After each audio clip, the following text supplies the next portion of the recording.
detail that we're going to have. Great. And then is my audio fine? I'm just wondering if I should take my headset out or if this is coming across clearly for you. It's coming across beautifully. Okay, great. Perfect.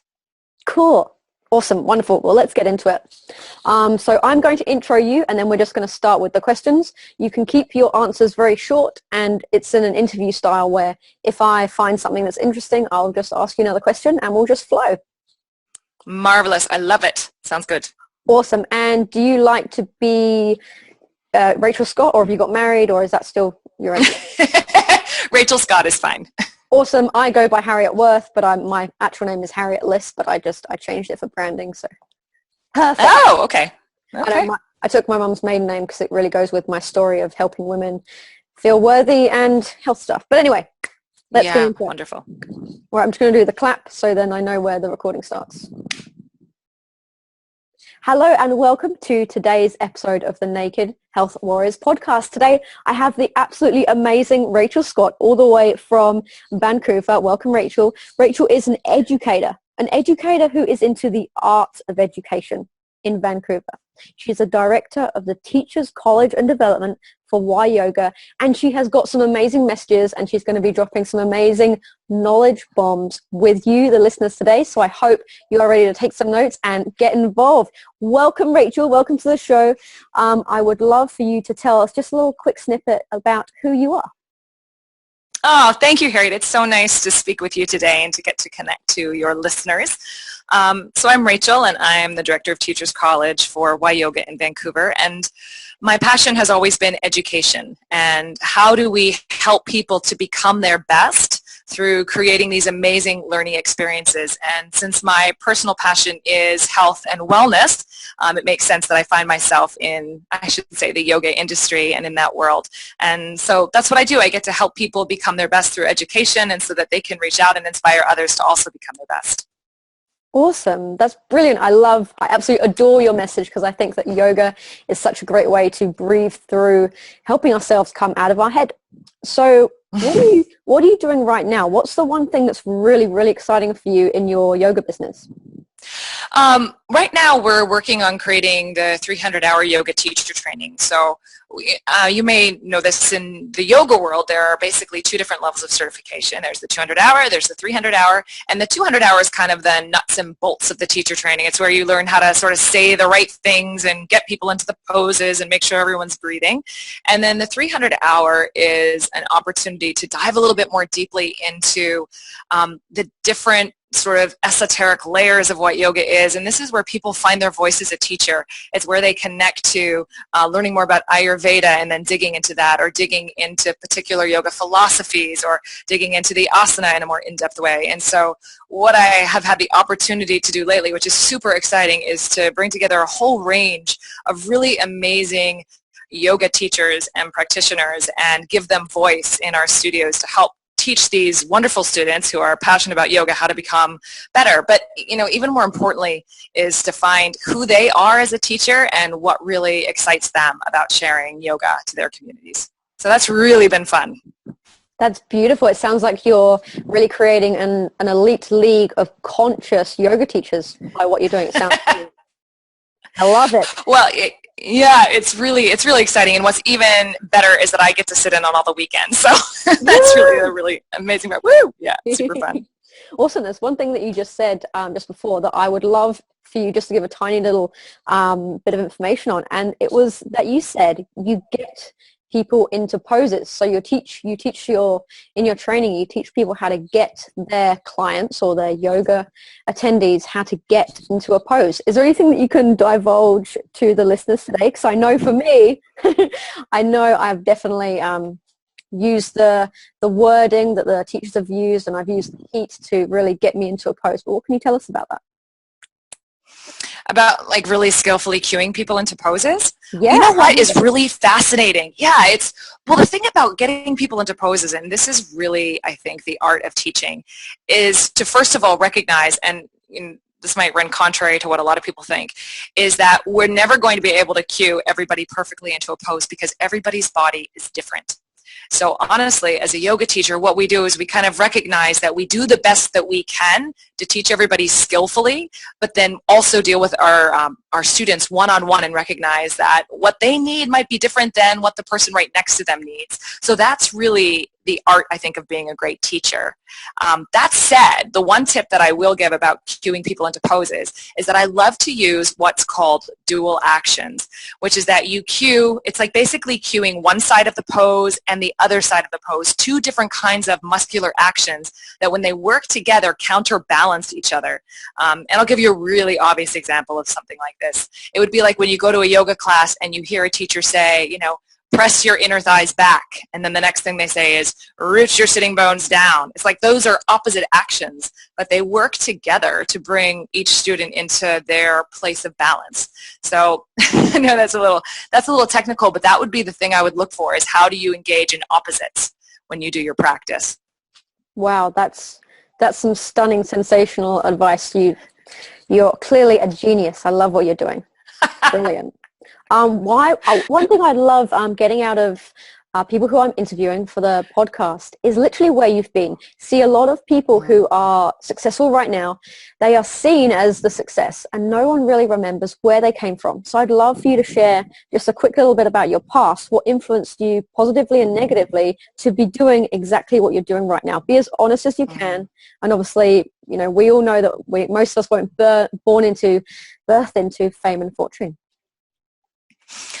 Well, it's so interesting. I used to live in New York City, and as you know, you're a cosmopolitan gal, so like all of us can get really stressed out. And New York City is a place where people can get really, really stressed out. And I was such a head case, like seriously, totally in my head all the time, totally type A, running around, had such a huge checklist of to-dos, like things that I just felt obligated to do, was running around like crazy. And finally someone stopped me and he said, Rachel, it's like, you really need to like either smoke a lot of pot or you got to go do some yoga. I was like, what? And this was back in the 90s, right? And so I thought, okay, I'm going to check this yoga thing out. And it was so amazingly restorative for me to be able to be in a space that felt safe, where I could breathe and be and not be so in my head. And that's really what started me into loving this path of yoga and getting more and more involved in it and more involved in it. And one of the interesting things that happened to me, which I think happens to a lot of us who are passionate about health and wellness, is that we find this place where we hit our own limitations. So a few years ago, I'd been doing yoga for however many years, 12 years or whatever, and my body started to break down. And I was going, what is going on? I thought yoga was going to take care of everything. It was going to make me whole. And in some ways it did. Like, it was so helpful in terms of my mind and my flexibility. But because I'd been doing so much yoga, I actually was getting injured. And this was just shocking to me. So I wound up taking a year off of the practice and going and doing things like jogging and squats and personal training, and really rounding out my wellness regime. And so it was really an interesting thing to go to that kind of place of saying, wow, yoga is an amazing physical practice. It's an amazing mental practice, but we actually have to have context for this and do other things. So that's really given me appreciation for health, like as a whole spectrum of diverse efforts that we take to becoming like our best self. Like, it's not just yoga, it's going to be yoga and go for a run, or yoga and eat well and, drink your juice, right? And do all of these different things that's going to bring us to a place of being really optimal. Wow. I love exactly what you just said. It is all about balance, and sometimes we can get so caught up in tearing ourselves in one specific area because we go so hard at it. I love that. You answered the next question, so we'll move on. What are your 3 greatest healthy living lessons that you can pass along to people who are listening? These are your mistakes. What are the biggest 3 things that you've been able to move forward from when it comes to your healthy living? Well, I think one of the things that we just touched on would be diversity. Like, explore diversity. Yes, go to yoga, but yes, go to kickboxing, yes, go and play golf, go swimming, run, jump, hike, do all of these different kinds of modalities. Like, try something different every week. What I've really realized is that in order to be healthy, we want to be really resilient and we want to be really functional. And so, yoga's my jam. That's where I hang out most of the time, but I'll also go skiing, go for hikes, and go for a jog and go for a spin class because it's really important to give our body lots of different kinds of input. And I think that's, I think that's tip number one, definitely. Just be diverse. Tip number two, honestly, breathe. says the girl who didn't breathe for like the first 25 years of my life. Like, just breathe, slow down, and conscious breathing will do more to change your state of mind than almost anything else. It's so good for our nervous system to slow down, and especially these days when it feels like everything is so stressy and so crazy. It's like just taking 10 deep breaths can completely reset you. And my third tip is to enjoy your sensuality. And I know that might sound a little funny, but I think for so long I treated my body as something to overcome. Even the first while of doing yoga, though I loved it, it really was about trying to get to the end of something or trying to prove something through my body. And now as I'm getting older and I experience my body more as this beautiful vessel to feel the world in. And so I think that the more that we can enjoy these practices that we do, it's not that we don't work hard, but the more that we can actually be in the sensual delight of our human form, I just think the healthier and the better we'll be, and the more that we'll have the beautiful gift of enjoying our bodies. Awesome. That's absolutely delicious. It's all about enjoying your bodies. For me, it's such a great message, and I love that you reminded me of that. We are a beautiful vessel, and it's sometimes in doing those three types of things, during the spin classes, during the breathing, and enjoying our sensuality, that allows us to achieve that. Being able to admire our own beautiful vessel and be happy in ourselves. I love it. Beautiful message. What's one piece of advice that you would love to give to our listeners? It doesn't have to be in health. What's one piece of advice that you love telling and sharing with people? Dance for the hell of it. Just get out there and move. Do something ridiculously silly every day so that we don't take ourselves so seriously. And again, this is coming from the girl who's a type A personality, but damn, you need to have a sense of humor in this world. So I would say, the more that we can laugh and give ourselves permission to be silly and not be perfect and enjoy ourselves, I just think that just lightens up the world. And it certainly has lightened up my life to not take myself so darn seriously and try to be perfect. That's just setting yourself up for a dark day. And so let go of the reins, be imperfect, be silly, dance like no one's watching, and have a little bit of a laugh every single day that you can. I love it. Beautiful. Who do you know?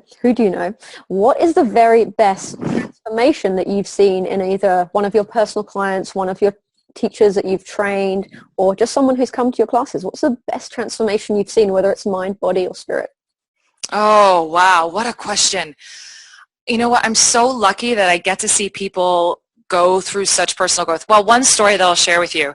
I had a teacher trainee, an amazing, amazing woman, just amazing. And she, 4 kids, going through just a brutal, brutal separation at the time that she came into the teacher training. And through the teacher training, because, anything we apply ourselves to, teacher training is beautiful because it invites us into this real deep spiritual exploration. It's about digging out and trying to figure out how we can take care of ourselves. And through this process, I saw her cry, I saw her grow, I saw her get strong, I saw her learn how to stand in her power and her teaching voice.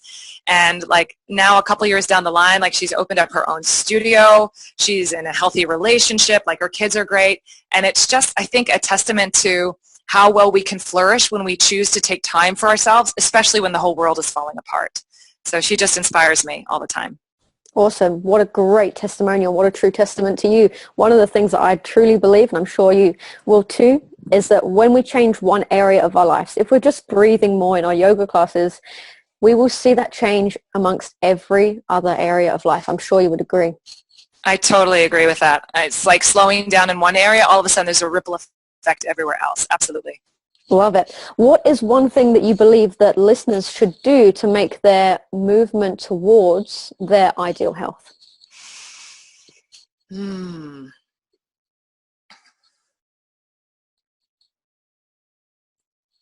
That's tricky. One thing they should do to make their movement towards ideal health. Some of the things that I've talked about before, I think it's just to expand on the diversity theme, which is try something different. Actually, no. This is even better because this is it's so obvious because I work on it every day. Go for it. So yeah. So I think it's being willing to be uncomfortable. And by that, I don't mean being willing to be in pain or to tolerate that kind of, acuity in our body.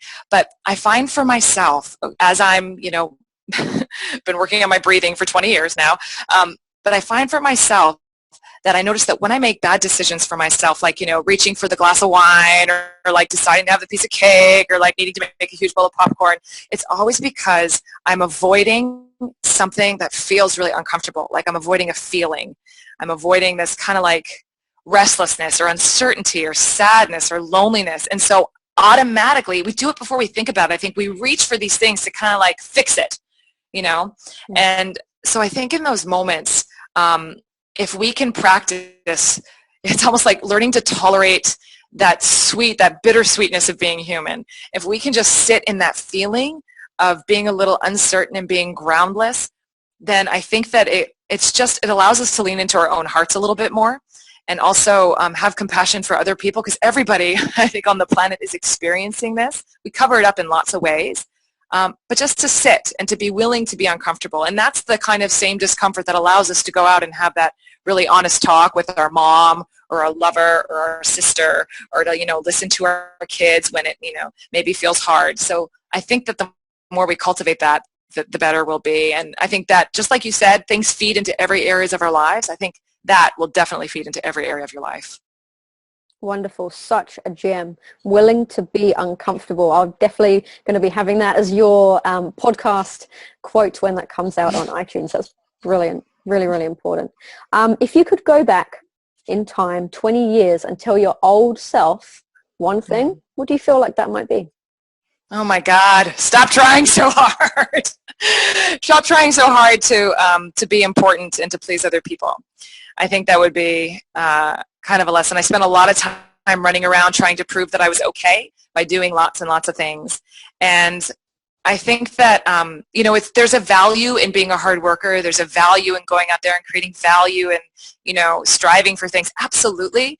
But I think for me, I was doing it because I was trying to make other people like me, and I still do this to some extent.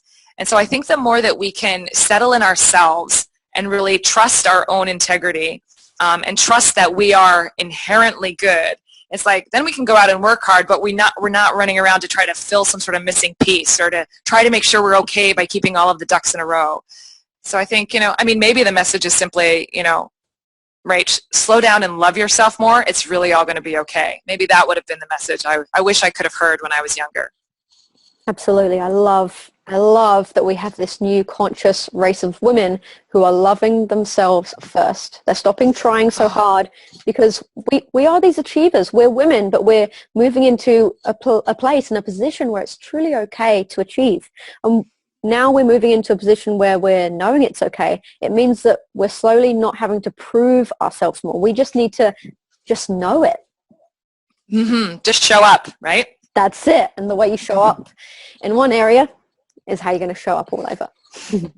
So real health. Real health is a term that I love to use because for me, if you're not really embracing real health, what it is for you, and you're not trying to be someone else, you're just being what is true health to you, then it's so hard to achieve. What is real health? What does it actually mean to you? Why is it important for you? I think real health is, I love what you just said. It's really about listening to your own body and to your own experience, and doing what you need to do for yourself, as opposed to maybe buying into every magazine fad that's out there, or, buying into the idea of doing the heaviest weights at the gym. But it's more about trusting that if we slow down and listen, we have a really good sense of what it means to take care of ourselves, and then allow ourselves to follow that intuition. And real health isn't about trying to, for me, I'll just use this example, like trying to look like someone in Yoga Journal, for example, or trying to fit into the archetype of what a yogi is supposed to look like. I think it's just allowing our own inner beauty and our own capacity to shine through and express our own potential rather than trying to be someone else's potential. And I think that would Yeah, I think that's really super empowering for us as women, especially in a world where we're asked to, a lot of times to look a certain way or to be a certain weight, but instead to embrace who we really are and our own unique beauty. I think that's a beautiful place to start. Absolutely. The media are so quick to tell us what we should and shouldn't be doing. I love that. Look into yourself. All right, Rachel, let's do the quick fire round where I'm going to ask you some random questions to make you think and to help our listeners be learning about you a little more. Then we will wrap up. First question, what is the most super weird but effective thing you do in your life? What is the most, sorry, what was that? The most super weird what? Weird. Super weird but effective thing you do in your life. Well, recently, okay, hold on a second. Let me give that a little thought. That's a tricky one. That's super weird. Okay, so one of the things that I do that's super weird and effective is that I put my life in an Excel spreadsheet. I know it's totally weird. Like I have a column for, my education. I have a column for my relationships. I have a column for my finances, a column for writing, a column for like things I'm going to do that are fun. But in this way, it's kind of like I try to see myself as a whole big picture rather than just like one piece. And so I'm kind of like looking at myself as a whole organism and all the different aspects of things that I love. And I put it in an Excel spreadsheet. And it's super weird, but I love being able to sort of see it all in one place like that. I love it. I'm also an Excel freak. Good to know I have a fellow Excel freak on the line. Rachel, what's the best advice you ever received? I think that would probably be advice that I got from my dad, which is, he would just say to me as a kid, and I'm sure lots of people have heard this, but he'd be like, do your best. And it's simply about, and that's like not do the best or be the best, but do your best. So for me to kind of, dig in and ask myself, like, am I doing the best that I can be in this moment? And if I am, that's awesome. And if I'm not, it's kind of like, well, maybe I could try a little bit harder. But some days our best is going to be different. So, I love my dad. And so I think being my best, I heard that a lot from him growing up. That's so ironic and wonderful that you say that, Rachel. We are so aligned. My book is launching on Monday and it's called Be Your Best. That's so exciting. Congratulations. You are a woman after my own heart. So what is your one go-to thing that you cannot live without? I have a book that I take with me everywhere, and it's Pema Chodron's When Things Fall Apart. And even when my life is totally perfect, I just love having that book with me. It's like one of those books that's a touchstone. Whenever anything feels a little bit shaky or even when things are great, it's like I open it up and I always find that there's like the perfect thing in there that I need to think about in that moment. So yeah, that's definitely a touchstone that I take with me. Awesome. I love that. Who is your hero, Rachel? Oh, well, my dad is really my hero. But he's not a public figure, so, That's okay. Is that okay? Absolutely. Your dad's your hero. Your dad's your hero. I know. He's just like, he's someone who really stands up to his word, even when it's not easy, and I admire that. And he's also someone who's not afraid to admit when he's wrong. And I think that for me, it's been super hard to admit when I'm wrong. I get embarrassed. I think I should be doing better. I think I'm just like an idiot. And so but watching my dad, he's able to really just own his mistakes and own what he's done and take responsibility. And so that's a role model for me, as someone who can, stand up, uphold their word, and then also admit when they didn't do such a great job. So I really love that about him. Awesome. I love how you've just outed that it's totally okay to have your dad as a role model, because I believe it's totally fine. Rachel, at the Juice and Smoothie Company, at the Naked Health Warriors, we are passionate about one thing, and that is changing the paradigms of the health industry. Last question for you is, what is the health industry missing? What does the world need most to transform into its best health? I think we need to look at people as whole bodies rather than just little pieces. Like rather than looking at people as like symptoms of problems or things to be fixed, you should be thinner, stronger, whatever it might be. I think we need to look at people as individual people. In other words, not just looking at, go to the gym and do this, but asking people like, okay, well, how are you sleeping? And what are you eating? And how are you nourishing your soul? And are you taking time to rest? And so looking at the whole picture rather than just parsing people into little bits that we deal with. I think that if we do that, we'll stop, it's almost like we'll humanize ourselves again. And we won't be afraid to be different because everybody needs to be a little bit different. And I think that health and wellness starts with taking in, looking at ourselves as individuals and honoring what we need. And I think when we do that for ourselves, then we can also accept and love that someone else might need something different. So it might seem like a small thing to look at the whole person, but I really think that would be a big change. That's beautiful. Humanizing ourselves. That's a very intriguing and very interesting question. I'm sure we're going to be spending more time together after this and discussing it more. Who would you like to see on this podcast? Can you recommend any friends or people that you would love to see on it personally? Yes, I would. I have a couple of yogi people that I love. One that comes to mind is a lovely gentleman up here named Todd Caldecott. And he is an Ayurvedic doctor, and he's absolutely fabulous and a really interesting character. And, in terms of looking at the whole body and whole health, Ayurveda is like the sister science to yoga. And through Ayurveda, they look at the lens. It's like food is medicine, really. And so I love that lens where they look at you and they look at your sleep and they look at how you're eating and what you're doing during the day and when you go to bed and when you rise up and what kind of exercise you do when. So he would be fascinating, I think, to have on board. Wonderful. Is there any last pieces of advice you would love to part the Naked Health Warriors audience with? Enjoy your bodies. Enjoy being sensual. You know what? Increase your capacity for pleasure. I think that the more we can enjoy the pleasure of our bodies, the more we walk with grace in the world and love. Oh my goodness, that is a wonderful quote. I'm now torn. Okay, Rachel, you've been an absolute gem. I have got, I think, 6 pages of notes from things that you've been saying. You have had some pearls of wisdom today. We're going to have some people, Rachel, who are wanting to know where they can find out more about your training, more about you, watch some of your videos. Where is the best place for them to go? Oh, the best place to find me is rachelyoga.com. So that's RACHEL yoga.com. So super easy. And from there, you can stay in touch with me across all my different social media links if you'd like to. And I'd love to hear from you. Amazing. Beautiful. Thank you so much for sharing that. Ladies, Rachel is a woman after my own heart. She has been giving this entire very quick, very snappy podcast.